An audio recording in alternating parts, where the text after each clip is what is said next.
गोंदिया जिल्हा परिषदेचे अर्थबांधकाम सभापती संजय टेंबरे यांनी गोंदिया जिल्ह्यातील कृषी विभागाचा आढावा घेतला असून या आढावा सभेत गोंदिया जिल्ह्याच्या 8ही तालुक्यातील कृषी अधिकारी आणि शेतकरी उपस्थित होते। गोंदिया जिल्ह्यात यावर्षी खरीप हंगामात 1,94,000 हेक्टर शेत जमिनीवर धान पिकाची लागवड करण्यात येत असून 80% लोकांनी कृषी विभागाकडून अनुदान तत्वावर बियाणे घेतली आहेत, तर 20% लोकांनी अद्यापही बियाणांची उचल केली नाही। तर दुसरीकडे जिल्ह्यात यावर्षी धान पिकांना लागणारा युरिया आणि डीएपी खत देखील पुरेशा प्रमाणात उपलब्ध असल्याची माहिती कृषी अधिकाऱ्यांनी दिली आहे।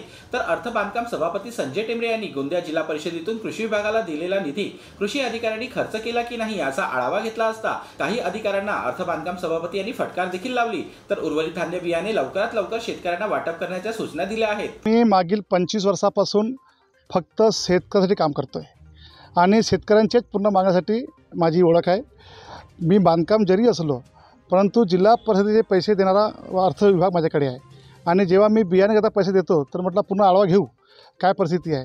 जिल्ह्यामध्ये 1,88,000 हेक्टर आर जमीनमध्ये यावर्षी खरीप हंगामाची लागवड आहे।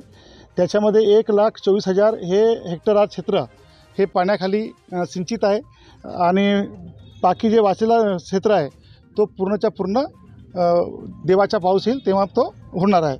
आणि याच्याकरिता माहे जूनच्या शेवटपर्यंत ज्यांना डीएपी किंवा युरिया खत हे लागणार शासनाने 5 पट पूर्ण त्याचा साठा तयार ठेवलेला आहे। आणि या मागची भूमिका आमची हीच होती की जे येणाऱ्या काळामध्ये जेव्हा धान पोटरीवर येतो आणि धान जेव्हा बाहेर येणार आहे त्यावेळी युरिया लागतो आणि त्यावेळी युरिया मिळत नाही आणि काळा बाजार होतो। त्या काळा बाजाराला रोखण्याची पूर्ण व्यवस्था एसओ साहेबांनी आणि कृषी अधीक्षक त्यांनी करावी म्हणून त्यांना सूचना करण्यात आलं होतं। म्हणजे कोणत्याही कास्तकाराला युरिया कमी पडता कामा नये, कोणत्याही कास्तकाराला डीएपी कमी पडता कामा नये। आणि मी शेतकऱ्याचा मुलगा गावात गावठी माणूस आहे, मी शेती करतो, तर शेतकऱ्याच्या प्रती तर मला एकदम मोठा राहीलच म्हणून आलो होतो। आपल्या गोंदिया जिल्ह्यामध्ये ह्या चालू खरीप हंगामामध्ये आपलं एकूण 1,94,000 क्षेत्रावरती आपले भात बियाण्याचं नियोजन आहे। त्याच्या अनुषंगानं आपल्याला पुरेसं बियाणं जे आहे ते बियाणं आपल्याला उपलब्ध करून दिलेलं आहे आणि त्याचे म्हणजे शेतकऱ्यांनी त्याच्यातली जवळपास 80 ते 90% लोकांनी त्याची उचल पण केलेली आहे। सोबतच भात पिकासाठी जे काय आपले आवश्यक जी काही खतं आहे त्या खतामधला जो युरिया आहे हा आपल्या जिल्ह्यामध्ये युरिया मुबलक प्रमाणात उपलब्ध आहे। कोणताही शेतकऱ्याला युरिया कमी पडणार नाही याची आम्ही दक्षता घेतच आहोत। सोबतच डीएपी असेल, एसएसपी असेल ही खतं आपल्याकडे मागणीच्या प्रमाणात मुबलक प्रमाणात उपलब्ध आहेत।